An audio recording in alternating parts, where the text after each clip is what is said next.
السلام عليكم، كي دايرين؟ لاباس عليكم؟ نتمنى تكونوا كاملين بخير وعلى خير.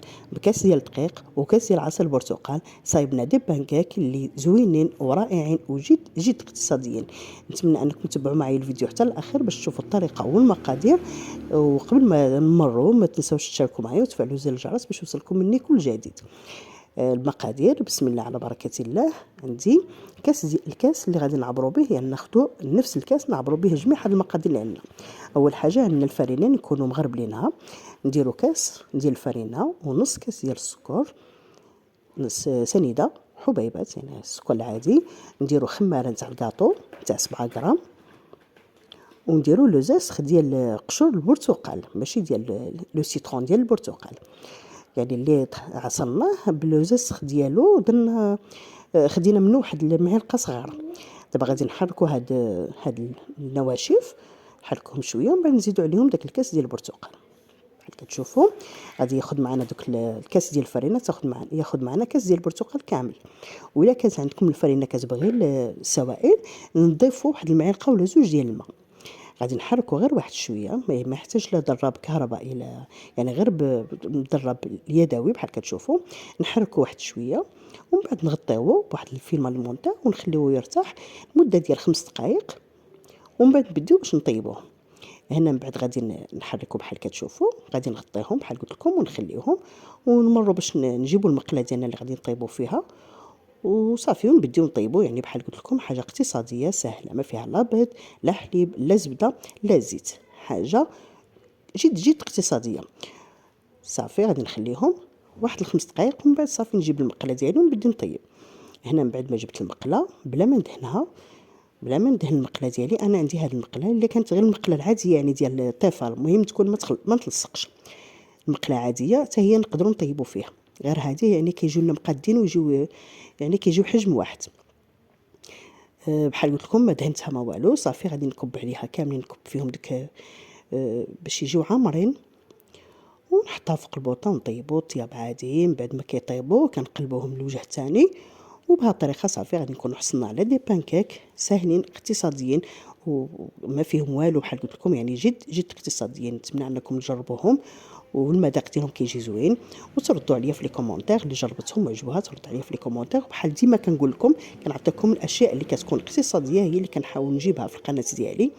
هنا من بعد ما كملت غادي نحطهم يطيبوا، غادي نحطهم يطيبوا. المقله اللي تكون النار ديالها عاديه يعني ماشي نار مهيله، النار عاديه اللي كنطيبوا فيها. صافي هنا كيبان لنا نشفوا والحموريه ديالهم بقات كتطلع، كنقلبوهم نقلبوهم. هنا من بعد ما كملت الكميه كامله عطاتني هاد تبارك الله بحال كتشوفوا هاد الكميه كامله. هنا جبت الشوكولا اللي صايبناها يعني صنع منزلي، راه عندي في القناه اللي بغات ترجع لها، كتجي زوينه حتى هي وبمقادير حتى هي بسيطه. ناخذ واحد الباكيك وحده كندهنها شوكولا سائله، المهم اللي موجود عندنا، ونزينوها بالخر، نديروا فيها لداخل الموز البنان، نديروا فيها واحد جوج ولا ثلاثه ديال لي طونش تاع البنان، ونعمروها عاوتاني ونعمروها نبلعوها يعني ونحطوهم.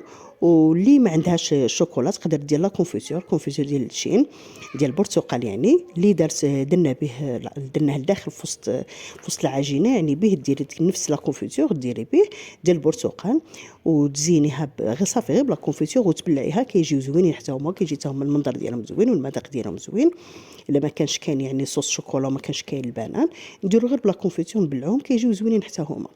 المهم نستمروا بهذه الطريقه حتى نكملوا الكميه كامله اللي عندنا. وبحال قلت لكم يعني حاجه اقتصاديه سهله، يعني تقدري تصايبيها نصايبوها في المجا، نصايبوها في شحال من خطره كنوضوا الصباح ما كتلقايش باش يعني هكذا باش تبغي تشربي واحد الكاس ديال القهوه ولا كتصايبيهم في الساعه كيتصايبوا في واحد المده، ما كنقول لكمش يعني 5 دقائق غير الوقيته اللي يعني يجلسوا فيها باش يرتاحوا باش نصايبوا حويجاتنا. صافي راه حنا صايبنا هاد الكميه اللي كتشوفوا تبارك الله وكيجيو زوينين. صافي من بعد ما نكملوا كاملين غادي ناخذ هذيك الشوكولا اللي درتها لداخل، غادي ندهن بها الوجه ونزينها من الفوق، اما بالقوقعه مهرمش ولا اللي كان موجود. انا كان عندي هنا غير نواه كوكو درتو بحال ديما كنقول لكم اللي موجود، يعني ما نكلفوش على راسنا باللي موجود نديرو. درت هنايا شويه ديال الشوكولا من الفوق ومن بعد غادي ندير الاخر نواه كوكو حتى هو غندريه من الفوق، وغادي يجيو زوينين والمذاق ديالهم زوين، ونقدروا نقدموهم حتى الضيوف ديالنا حتى هما راهم كيحمروا الوجه. واخا بساط بحال قلت لكم غير كاس ديال الفرينه وكاس ديال العسل البرتقال راه صايبنا هاد الكميه، ولكن كيجيو زوينين في المذاق، كيجي المذاق ديالهم رائع. صافي نستمروا بهذه الطريقه حتى نكملوا الكميه اللي عندنا كامله. هنا من بعد ما كملنا الكميه كامله بحال قلت لكم اللي عندنا، غادي نجيبوا شويه ديال نواة كوكو بحال اللي جبت انايا، ولا شويه ديال القوقه، ولا شويه ديال اللوز، ولا شويه، المهم اللي موجود عندنا. صافي نزوقوا به من الفوق، نزوقوا الوجه ديالو ونقدموهم بالصحه والراحه. بحال كتشوفوا كيجيو بساط وزوينين ولداد. نتمنى انكم تجربوهم، واللي باقي ما اشتركش معايا مرحبا بها في القناه ديالها مطبخ نجاة، فيها جميع الوصفات الاقتصاديه. وهنا بحال كتشوفوا كيجيو زوينين ورائعين. نتمنى انكم تجربوهم وتجربوا جميع الوصفات اللي كنعطيكم. وشنو وشهيه طيبه، ومع السلامه.